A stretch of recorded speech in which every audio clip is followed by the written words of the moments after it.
just to give you a little bit of background for those of you that have joined us. And this is going to be really interactive today, just so you know that too. So if you have questions, go ahead and just put them into the Q&A. I'll be answering them as I go through the webinar today. Really want to be able to talk to your specific quiz that you've taken and any questions you may have about your nonprofit. So we created this test after not only talking to lots and lots of consultants about what do you just kind of intuitively look for when you first go in and start working with a nonprofit, but also looking at what philanthropic advisors such as the Rockefeller Foundation, who manages such huge philanthropic accounts like the Oak Foundation, which a lot of people haven't heard of Oak, but they give out literally hundreds of millions, if not billions of dollars. And what is it that they recommend that people look for when they think about writing the big checks?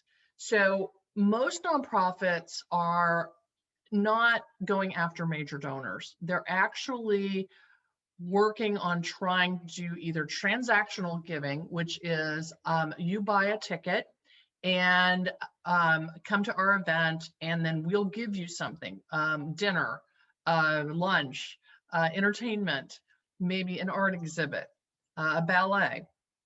I just got invited, in fact, to a ballet fundraiser. I went to an event that was actually online and got these lovely tickets to go to a theme park.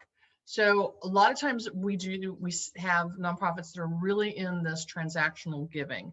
The other thing is a lot of times it's friends and family. It's either people that they know or people that their board knows. And they're going to give because they either got invited or because they know somebody associated with the organization. But what we're talking about today is those really big gifts. The $10,000, $50,000, $1 million, even higher than that. How do you get those individuals to pay attention to your nonprofit?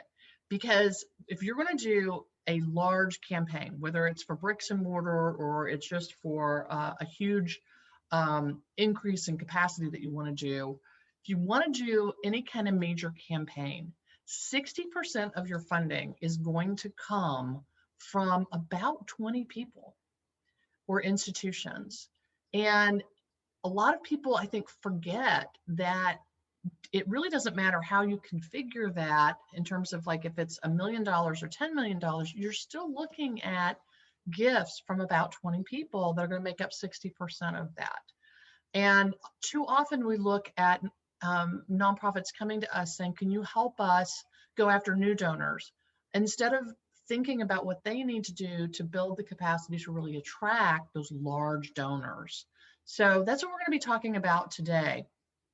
And the first thing I want to do is start off talking about what we assess. And again, I mentioned that when I started moving from being in the nonprofit field, which I was for 35 years, to moving into the consulting space, I found that, well, a lot of people didn't necessarily talk about it.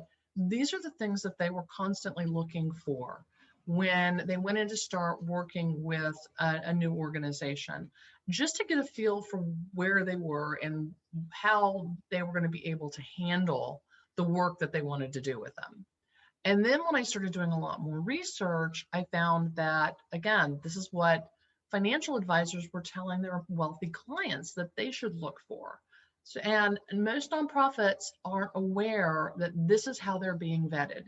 So if we can give you a tool so that you can assess where you are on each one of these areas, then you can pinpoint what you're lacking and focus on that. Because a lot of times nonprofits will spend a lot of money on consultants to develop a fundraising plan or to help them with a strategic plan, and it doesn't end up moving the needle and they can't figure out why. And it's because it's not one thing, it's actually 5 things that those donors are looking for. So we're going to look at each one of those today. And we're not going to talk a ton about the team, but we are going to talk about all 5 of these areas. And hopefully you've taken the assessment, so you'll have some questions to be able to ask about what your assessment said. So the first thing I want to do is I'm going to start off with a poll, and this has 2 questions, and we're going to go into the first section on this. But first I want you to answer these questions. And if you're on Facebook Live, I know you can't see the polls, so you can just answer in the chat. But do you have a plan? Yes or no? And how often do you review it? Is it once a month, 2 to 4 times a year, once a year, or no, it just collects dust? So if you're one of the folks with us today, go ahead and answer our poll. Take a second and do that. And then we'll see how well you line up with the folks that have been taking the assessment. So while you're taking the poll, I just want to let you know that what we've done is over 300 people have taken the assessment. And so what I've done is I've actually gathered all of that information, and I'm giving you some cumulative information. This is from all over the United States, Canada, and throughout the Caribbean is where all of their pollees have taken this. So this is going to be really interesting. So with our pollers today, here's our results. No plan, and it's currently collecting dust. So this is really an important point, because if you think about it, if I'm a major donor, I'm going to be looking at investing. Again, the people who come to your special event, the people who are giving online are donating. They're giving because they think it's a good cause. They think they know you, they know somebody that's associated with the organization. But major donors want to make an investment, which means they want to get a return on their money. And that return is going to be in outcomes, but it's also going to be based on the plan that you have. So we're going to be looking at, what does your plan look like? The other thing we're going to be looking at is they want to know exactly what you're going to make happen with that money. So it's not just about going in and pitching a program. They really want to see the big picture. You know, think about it. Most people who are philanthropists were in business or are in business. And so they want to make sure that you actually have thought this through, and not just thought it through about what program you want to offer, but they really want to know that you have looked at the big picture. They also want to know that you have thought this through in terms of finances. And oftentimes nonprofits will develop a program budget for 1 year. Maybe they'll even do a program budget for 2 years, but they haven't actually sat and talked about how that's going to impact their overall organization. And I was actually just doing a plan today with a group, and for the first time, we started talking about growing and expanding, and I said, do you have enough space? And the staff said, no, we're already maxed out. And so we started having a conversation about a capital campaign, and did they need a new building? And what did that look like? And the board was like, well, this is the first time we've heard about this. But it was, again, it's easy to say, let's expand programming, but do you have the space? Do you have the human resources and the accounting and all of the other things that it takes to support that? They also want to know that you actually have a team that can pull that off. And this is going to be really important. We are going to talk about this a little bit, but one thing I want you to know is that they are looking at not only the leadership of your staff, but they're looking at your board and the individuals who are going to help you fundraise. So can you pull this off? And finally, are those people who are closest to your organization behind the plan? And there's a couple ways that they assess that. And who else is on board? So nobody wants to be the only one in. And actually, a lot of major donors that I've been talking to lately, they don't want to be the first ones in. They actually want to be midway or last. And they want to know that the people that are investing are people that they can trust. So they're peers. So we had in here that there were 100% of you did not have a plan. Well, you're not alone. 63% of people that we've surveyed over the past 2 years said that they did not have a plan. Now think about that.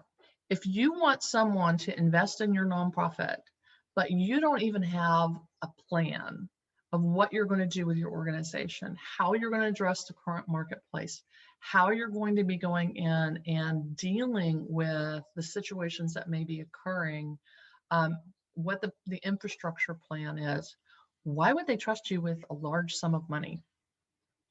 If they're running their business, they're certainly going to have a plan. So they're going to expect you to have a plan too. And there are two different types of plans. Traditional strategic plans in the nonprofit space are these kind of quasi documents that are created, I think, almost to check a box on grant applications to say that they have a strategic plan, but they actually aren't business plans.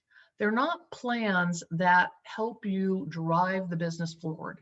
So here's a really quick way, and I asked this on the poll, but how to know the difference between, do you have a strategic plan or do you have a business plan? Business plan is something that you review at least, at the very minimum, once a month. Typically, if you're working with me as a client, you're going to have weekly or bi-weekly meetings reviewing the plan and 90-day, 1 year, and 3-year goals that are driving that plan, along with key performance metrics and outcomes. So if you don't have that, you probably have an old-fashioned strategic plan which collects dust and really is not what donors are looking for. Those tend to be inward focused, and business plans tend to be outward, action-oriented. So we're going to ask our next poll here about how about your budget. And you can see that of the organizations that have been taking the poll, and again, this is over 300 organizations across the United States, fairly diverse, the vast majority of them are under $500,000. And $500,000 doesn't mean that you're not having a big impact. It also doesn't mean that you can't get major gifts. It just means that that actually is pretty consistent nationwide with where the majority of nonprofits are. So the next poll I'm going to ask is about your budget. So take a second and let's have you vote on this next poll. So that's how many years do you project your budget? Meaning, when you develop your budget, is it something that you develop, let's say your fiscal year is June to July, in May, you're developing a budget for the board to approve in June to start in July? Or are you sitting down and saying, okay, here's what it's going to cost us in 2021, 2022, we're projecting that it's going to cost this. And the really great one is if you're already doing 2024. So let's see here. Come on, there are a couple more of you on. Let's have you vote. Go ahead and take a second. Tell me if you've got how far out you do your budget.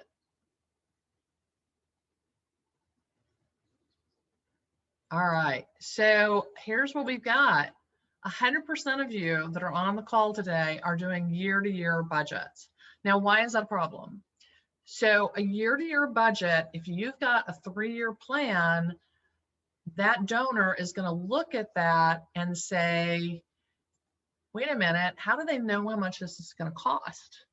So if you're saying, I want to have this great program or I want to build a building, or even I just want to grow our organization because we want to expand the program because we have such great demand. And you talk about, here's what's going to happen over the next couple of years with your plan, but you're not telling them how much it's going to cost. And nonprofits are notorious for undervaluing the expenses and thinking that they can do it a lot cheaper. And a lot of that comes from fear, honestly, of being afraid to put a big number out there that they might have to fundraise for. But trust me, again, major donors are savvy business people. And so if you put a budget in front of them that doesn't look like it's enough money, they're going to shy away because they probably had an experience where they've invested And then someone came back and said, well, it wasn't enough money. We actually underestimated how much this would cost. That's the worst possible thing. What's the best possible thing is to say, you know what? We thought it would cost $1 million. It's only going to cost us $750,000. So we're going to put that extra $250,000 that we raised into a maintenance reserve or into this program budget area. And that's better. So always better to go under budget than to go over budget. And if you haven't done a 3-year operational pro forma that includes any capital repairs, any new computers you're going to need, here in the state of Florida, the minimum wage is going from around $7 an hour up to $15 an hour, calculating the impact of that on your payroll. All of those things are really important so that you can really show your donors that are prospective donors that you've thought through exactly how much it's going to cost. So ask yourself with your budget, does it show the true cost of doing business, which includes in-kind donations? I can't tell you how many clients and people that I talk to that get a lot of things donated, food, clothing, all kinds of items, and they don't value them as something that they would have had to have bought. And then something like a pandemic comes around, that in-kind donation source dries up, they have to purchase it, and they've really undervalued the cost of doing business. So it's really important that you understand what it really costs you to do business. If you're executive director or some of your staff are volunteers, making sure you understand what the market rate of those people are in case they leave and you have to replace them. And then make sure you're covering your entire plan. And I will just emphasize again to show that replacement value of staff. So if you've got people who are being paid less than their worth, and I know a lot of executive directors will be the first ones to raise their hand on that.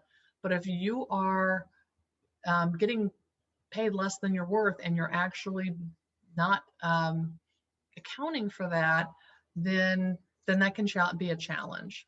It's also a really great thing to do if you are going to be going out and fundraising, to be able to add in those bonuses and those increases so that you can start paying people what they're worth. Because the last thing you want to do is lose somebody because you aren't paying them and then have to pay the next person more money. It just undervalues the person that's there currently. So the next one is outcomes. And if you've on any of my outcomes versus outputs, then you'll see that I talk a lot about outcomes and outputs. So we're going to launch a poll, but and I'll get you to answer this question, and that is, how do you measure impact? So do you measure it in numbers of hours, participants, or items distributed, pounds of things given away, or do you do percentage of downstream impact, like how many of people that got jobs, the percent of people that graduated, the acres of land that you restored, the fish that are taken off the endangered species list? Or do you just talk about that heart story? You talk about stories of clients, and you don't talk about either of the other two.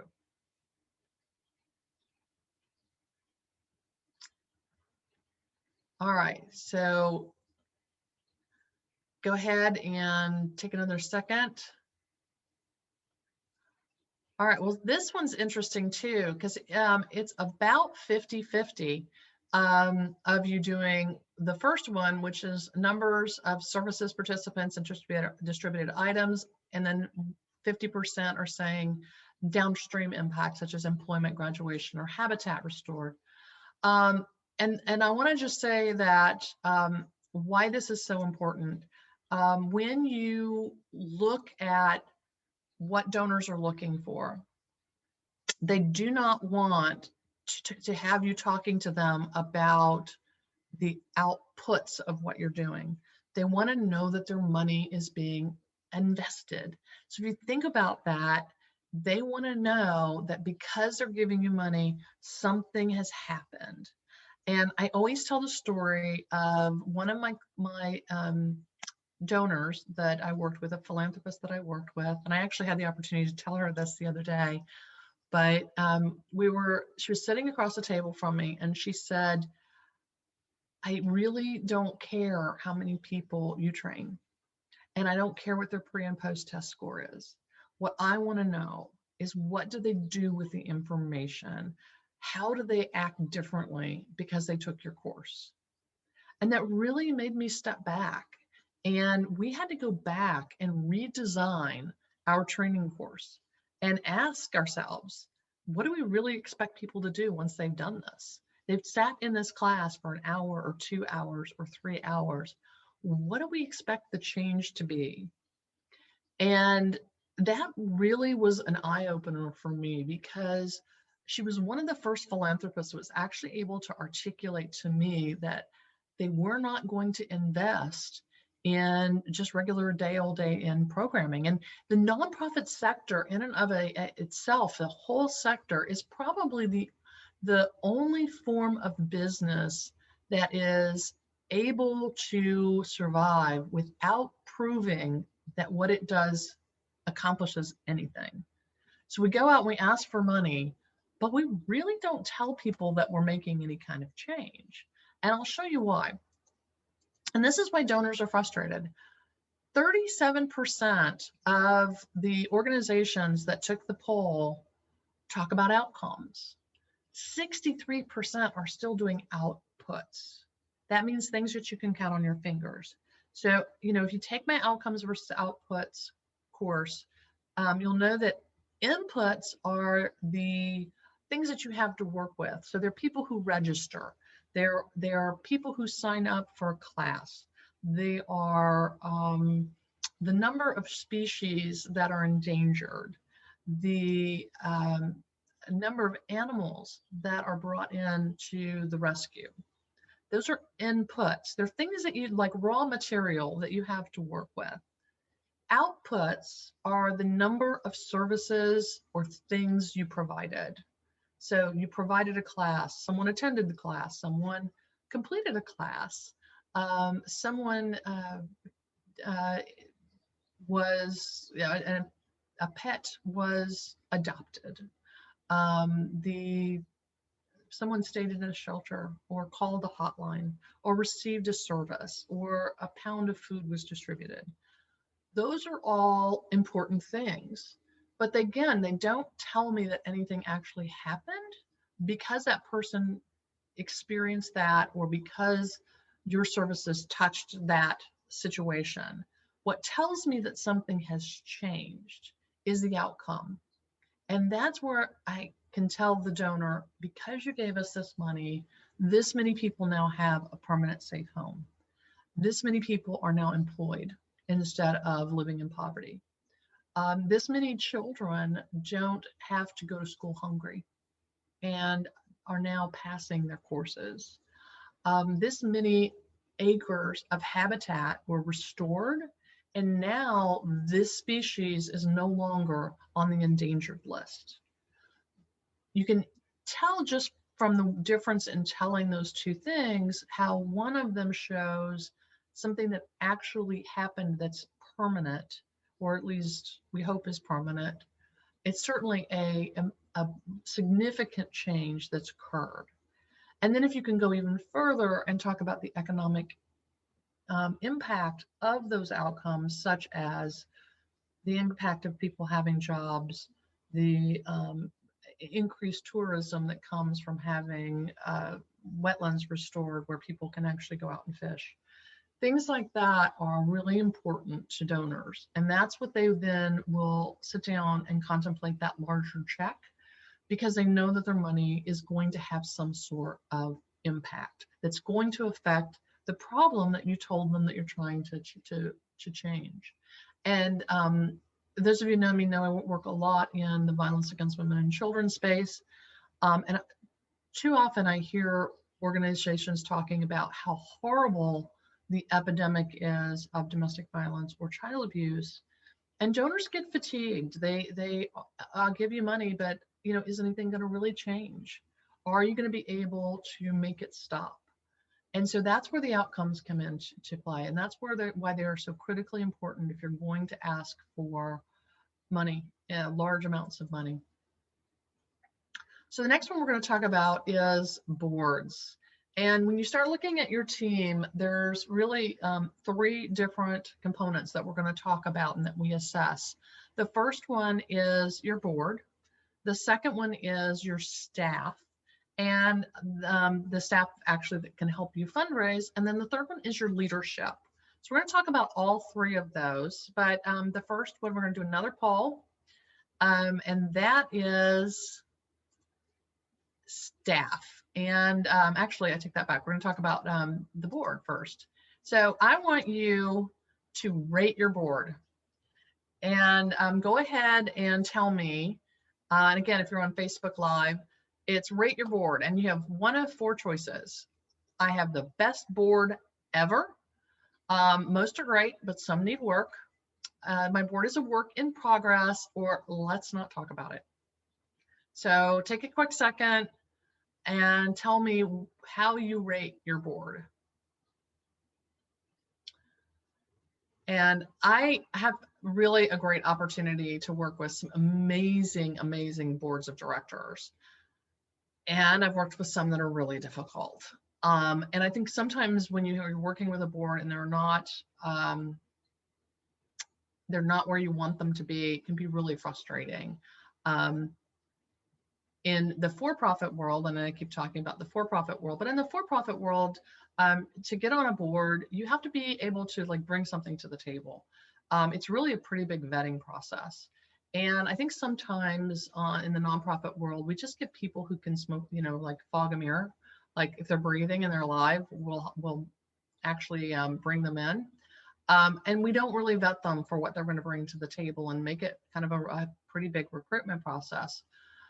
And I know some of you may be saying, well, gosh, if I had enough people that wanted to be on the board, I could do that. But then that's where you set up that goal of being the board of choice.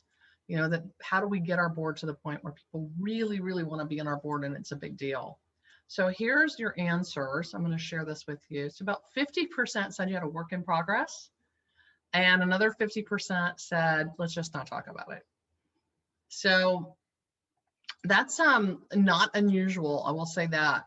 2 ways that you can talk about quality of board. I know there's a lot of different things that we can talk about boards, and I could do a whole thing on boards.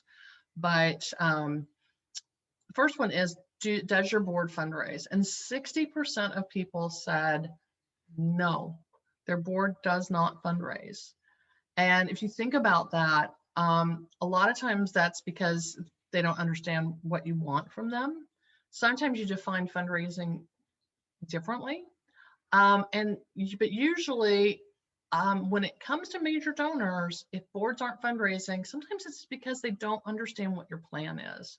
And they're not only asking people to give, but they're risking their reputation. And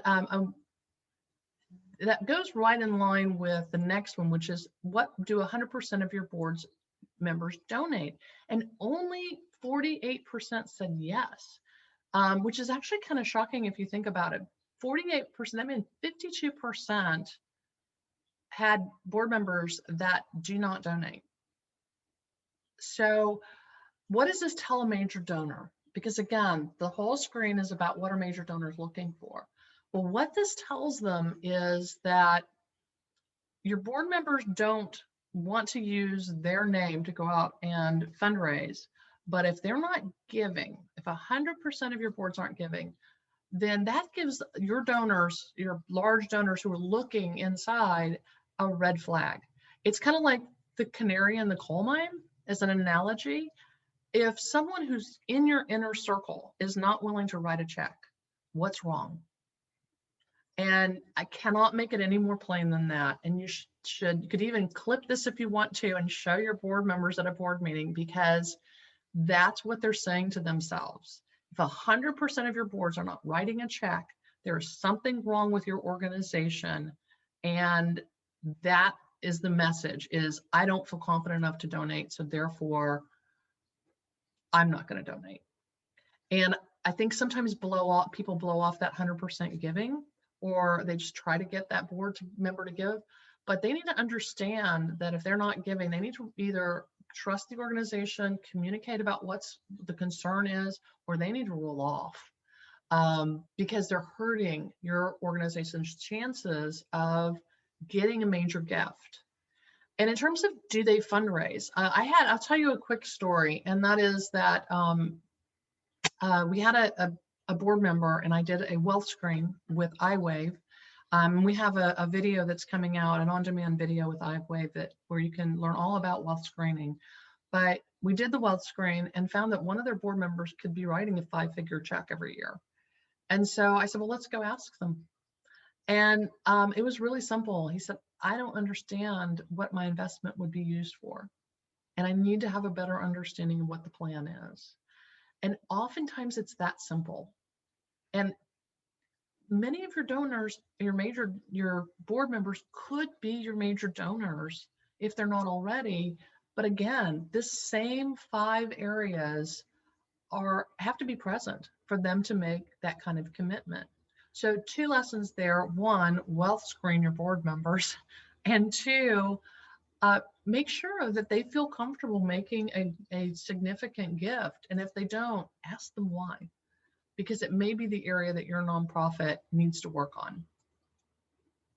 So the next one is, do you have enough staff? And this is twofold. Do you have enough staff to actually pull off the plan? So if you're saying that you're going to double the number of services that you're going to offer, for instance, do you have enough bodies to do it? And do you have the talent to do it? And have you thought through that if you double your staff, for instance, what other support services you're going to need? Like maybe you're going to need more accounting staff. Maybe you're going to have to move a position from part-time to full-time. Have you thought through all of the infrastructure and the capacity building components of adding programmatic staff? A lot of folks, that's the only thing they think about. The other question is, do you have enough fundraising staff? And so I'm going to do another poll. The next poll is going to be about staffing. And this is specifically about your fundraising staff. So what does your fundraising staff look like? Is it the executive director who maybe has some administrative support who's doing all your fundraising? Is it just one person, or is it 2 or more? So take a moment and vote, and let us know, what does your fundraising staff look like? All right. Okay, and this is kind of, I think, telling. 100% of you said it was just the executive director and some administrative support. That is really, I think, what we see. And when you look at what we've found with the Sharity poll, the Fundraising Fitness Test, 87% of nonprofits, hundreds and hundreds and hundreds of nonprofits, said that they do not have enough staff to be able to raise the funds. And I know that when things happen like pandemics, or you need to make a cut, usually the first person that gets cut is that development person. But if you think about it, in the for-profit world, the last person you would want to cut would be your sales team. And that's what your development team is. So if you don't have the people who are there generating the revenue, how are you ever going to be able to get out of this rut of not having enough money to be able to do the things you want to do? So those of you that said that you're just basically the executive director, you're not alone. And in fact, nearly 60% of nonprofits reported having less than 1 full-time person dedicated to fundraising. We did a national study of domestic violence organizations, and believe it or not, even though we've added hundreds of more assessments since then, it's still stuck at this 59%. And what that says is, that if you have somebody that is half-time doing fundraising, their focus is getting pulled constantly onto something else. And fundraising is something that really takes a full-time person, especially if you're going to do major gifts. You have to have somebody who has their eye on the ball, or you've got to have somebody who really focuses and feeds that person who's doing the ask the information that they need. But it's got to be really well coordinated. Less than one full-time person, especially if that person's pulled doing something else, rarely works and is rarely very effective. So the next one we asked was, do you have a succession plan? And 62% of organizations reported that they do not have a plan. I want to encourage you to go over to our Knowledge Center. We have a free succession plan that you can download if you don't have a succession plan. So why is this important? Well, if you have an executive director or a senior staff member that is widely respected and well-liked, especially if that person is a founder, and many of the donors give because of that person, because they respect that person, because that person is very outgoing, maybe they just have the connections. What's going to happen if they leave? And, it may not be that they leave on, it's a planned exit. It could be a health issue. Something happens and that person leaves. Does everything fall away? Donors want to know this. And they may really, really like the executive director, and they may think that that is the best person to pull this plan off. But if you don't have a succession plan, and if you haven't thought through what would happen if that person leaves, or some other critical person, a chief operating officer, or someone who is holding the thing together, donors are going to be concerned, and you need to be able to reassure them. And frankly, you owe it to your organization and to the clients that you serve and the population that you serve to be able to say, we got a backup plan. And it doesn't take very long to develop a succession plan, but go ahead and download that from the Knowledge Center and take a moment to fill one of those out.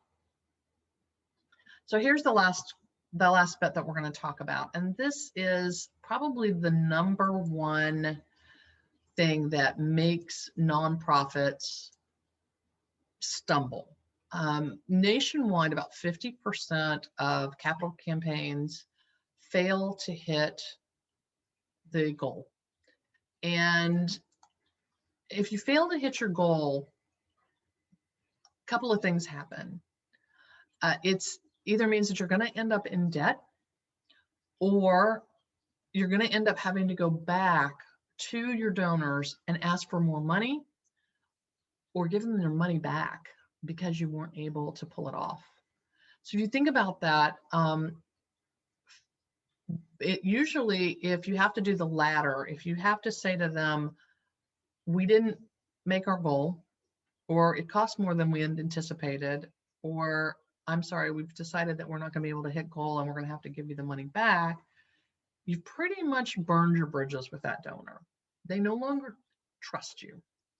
And I have known a lot of nonprofits that have been in this space, and to be able to come back from that kind of devastating impact to their donor base, especially their major donor base, is just really, really hard.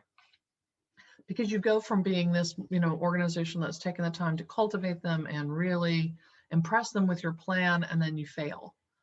And, if you had purchased a stock and that stock had crashed because of some mismanagement or something, you're probably not going to go back, even if there's a new executive director or new CEO of that company, and invest in that stock again, when there's lots of other stock out there that you can invest in that's doing really, really well.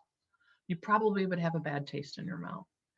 So it's the same thing with nonprofits. So if you're going to launch a campaign, a major gifts campaign, whether it's for capital or whether it's just for cash, and capital and cash are really kind of interchangeable, you have to know that you can hit your goal. So next polling question: if you knew your dollar figure today, could you tap the donors that are currently in your donor database and reach a fundraising goal that would cover 3 years of expenses, or 3 years of expenses above and beyond your regular funding. All right. So, and this is a lot of what we see. So 100% of you said no, that in fact, you couldn't hit that goal. And that's not uncommon, but you can imagine if you found that you needed to do a capital campaign and you couldn't reach your goal, and 74% of the people who have taken our survey said that they could not reach goal, that they do not have enough donors currently in their donor database. So what do you do about that? I mean, that's really a critical thing. You can say, okay, great, we don't have enough donors. Now what do we do? Well, a lot of people think that they can hire a consultant, especially a fundraising consultant who will do a feasibility study, and think that that fundraiser is going to bring people to the table. In fact, I have a lot of nonprofits that believe that they have to hire a local fundraising consultant, because that fundraising consultant is going to use their personal relationships to bring donors into your organization. And while it does make it easier to have a conversation, I can guarantee you there's not a single fundraising consultant out there who is going to use their personal relationships to go out and fundraise for your organization unless they're a full-time staff member. Consultants just don't do that. They have to remain neutral because they have other clients and they can't be seen as being biased. Now, it might, again, help them get the meeting, but the relationship that you have with the donor based on your plan, how much your plan costs, and your outcomes is going to be what gets you that gift. And sitting down and, first of all, wealth screening, and I can't stress this enough, I wish as an executive director, I had understood how powerful wealth screening is, but screening your donor base and understanding who has the capacity, who has the potential and desire potentially to give, the affinity to give to our organization, and then segmenting those donors so that you know these are the individuals that can potentially help us pull off a campaign. And you need about 100 of those people. For every major gift, you need 4 prospects for every major gift that you need. So if you figure that about 20 people are going to be the top 60% of what you're going to raise for your campaign, no matter what the goal, you need to have about 100 people that are potential major donors in that range that are being cultivated at a different level than you're cultivating the rest of your donor base. And if you're not segmenting them out through how you're communicating to them, the phone calls, the touches, all of those things, you are missing the opportunity. And really good directors of development will tell you that the pipeline, the length of time that you have to steward someone to take them from a first engagement to a major gift is 18 to 24 months. So this is not a fast process. If they're already in your database, if they're already giving to you, that timeline shortens. So instead of going out and looking for new donors, look inside your current donor base, look at your board. You'd be amazed how many times I find somebody who can make a major gift who's on a board and they just haven't been cultivated and asked. Look at that and then start to plan that before you ever get to the point that you're going to launch a campaign. So next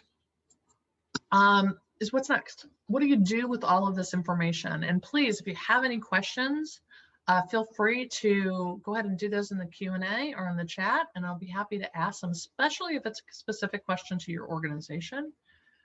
But what do you do with all this information? Well, start with a plan. I really can't stress this enough. You need a business plan. You need a plan that's really focused on moving the needle toward what you want to achieve. You have that 5-year vision. This is where we'd like to be in 5 years or 3 years. Okay, this is what we're going to do in the next year. And it's an actionable plan with measurable objectives, metrics that you're tracking on a monthly, weekly, quarterly basis, whatever it may be, and 90-day goals.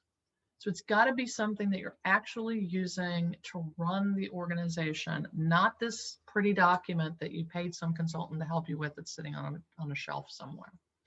Plans that I do with my clients, they're 2 pages. That's it. Now, if they wanted in a pretty document for some reason, they can pay me more to do that. But that 2-page document is all they need to drive that action forward. Get a budget.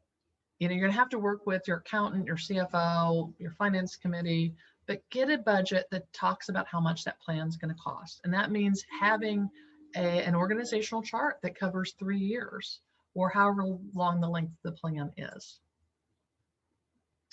And then make sure you have strong outcomes. Be able to articulate what will happen because the plan has succeeded. So if I say that I want to launch a new program to do habitat restoration and reintroduce prairie dogs, I better be able to talk about how the environment is going to change. And there's this really great video that's out there on YouTube. You can watch it. And it's all about what happened when they reintroduced wolves to Yellowstone. And it's really fascinating about how, because the wolves were back, the game were forced to be more nimble, and the herds got healthier, and they stopped destroying certain types of habitat. And the next thing you know, the rivers changed course. That's what donors want. They want to see that they paid for something that had some sort of really sustainable impact. And while you may not be changing the course of rivers, you can, in fact, have an outcome that somebody cares about and that makes a meaningful difference. If you're still talking outputs, you're going to be left behind. And develop a pitch deck that explains the why of what you're doing, not the why, not the what of you're doing. So the why is why this is important. Why should somebody care? Why your organization is dedicated and committed to addressing this issue. The what are the programs that you're going to implement. And unfortunately, for all of you that have gone out and taken a class at a philanthropy center somewhere or a nonprofit course, and they've taught you this elevator speech, the first thing you do is you start talking about what your programs are and you list. People don't want to know that. They want to know why you exist. And I do an exercise with my clients to walk them through what the founder story was. What was the spark that created your organization? And oftentimes that filling that void helps to build that why and helps to bring around, again, more of the vision and the culture of what the organization, what its heart and its soul is. Make sure that when you develop that budget that you are adding development staff and that it's in the budget and it's understood that these are critical positions. These are not the first positions to be cut. They're the people who are going to keep the revenue flowing. And while it's sometimes hard to find somebody who's really good, you start with somebody who's connected to that why, and you make sure that they are somebody that has sales experience or that has project management experience and understands the process and understands the type of fundraising that you're doing. If you're looking for somebody with major gifts experience, that's not the bubbly, perky person that's going to be running your special events. That's going to be the person who's going to be a little bit more serious, who's going to be more methodical, and who's going to really understand that 18 to 24 month cultivation period that they're going to need to be dedicated to in order to land that major gift for you. Which brings me to my next one of creating that donor cultivation plan. You've got to have strategy. You know, if you're going to go out and you're going to tap these individuals, this 100 people, how are you going to bring them around from just somebody who knows what your organization or who your organization is to someone who's going to write a big check? And that's your donor cultivation plan and strategy. And it may be different for every one of those 100 people. It's maybe there's some things that'll be in common, but a major donor cultivation plan is going to look very different from those individuals that are giving through the internet or are coming to your special events. And then I'm going to say this again, but track them and segment them. Make sure that you are seeing how people are coming in terms of what's triggering people to give, understanding what their capacity and their affinity is, and following up. I mean, I can't tell you how many people who donate tell me that nonprofits don't even send thank you letters. I mean, if you went into a car dealership and test drove a car and then never heard from them again, you probably think, well, they don't want me to buy a car from them. Sometimes they do too much and, you know, you're overwhelmed, but they're there to try to see if they can't get you to invest in one of their vehicles. You have to do that with donors. You have to help them understand why they should invest in your plan. And it's a little subtler touch than for-profit sales, but it really is important that you understand who has the capacity and then what their affinity and their the approach that you should take with them is. So with that, I'm going to take any questions that you have. I know most of you have taken the Sharity assessment. You know what your weaknesses are with your nonprofit. So if you have any questions, I'm happy to answer anything specific about your organization or what that might look like if you know, you're struggling with major gifts. I know a handful of you on the call today. So what questions do you have? Not sure if we have any on our Facebook there, Wayne. He's monitoring that for us. Well, it looks like we don't have a lot of questions today, and that's okay. We're going to be offering everybody who joined us today, if you're interested, offering you, oh, wait, got a question here. What is your advice when the donor changes staff and you don't have anybody, and you have a new face to work with? Yeah, that's tough because you've got a person that is going to be really forward facing in terms of the gateway person. So usually it's an administrative assistant. Sometimes it might be a program manager at a foundation. So if that position changes, you have to develop the relationship with them all over again. The most important thing is know who your gatekeeper is and treat them nicely. I think nonprofits don't have as bad a problem with this, but that gatekeeper, that person that's going to be the person that you have to deal with in order to get to the major donor or to get to that foundation board, you need to be super, super, super nice to them. There's a major foundation in town, and there's a woman that's been a secretary there for probably, I don't know, 40 years. She's been there forever. I haven't been, you know, asking for money in a long time from them. I spoke to her the other day and she's like just thrilled to hear from me. I, you know, asked about the grandkids. You know, it's just super, super nice to her. First of all, she's just a really nice person, but you're going to get a lot more if you can develop those relationships, be nice to people, introduce yourself, and make sure that they know what you're doing and what you're all about. Don't assume, though, that you're going to all of a sudden just make that phone call and get somebody to come out and tour your organization. Follow the process, talk to them, nurture them. You know, again, you can look online on many of the software tools and our iWave. We can look up and find out who's on the board of directors of a foundation. Maybe somebody knows someone who sits on that board and you can approach them. There are a lot of different ways to get in the door and have that connection. It's so if your new face ends up leaving, or you have a person leaves and you have a new face, it's just really important to continue that cultivation and that engagement in that person and be nice, be really, really nice. So We're going to be offering everybody who is watching today a free 30-minute overview of your assessment. So if you want to contact me at carol.wick@charityglobal.com, I'm happy to sit down, look at your assessment with you, and just give you some free advice. I know a lot of folks that have taken advantage of that have been really pleasantly pleased and surprised at how much help we can give them in 30 minutes. Absolutely no obligation to hire us in any way, but we do want to make sure that you're building your capacity. And if you do make the decision to hire a consultant, obviously we'd love to have you think about Sharity, but we also want to make sure that you're spending your money wisely and that you've got the type of person that you need to address the problems that are the challenges that your organization is facing in dealing with those 5 items that major donors are going to be looking for.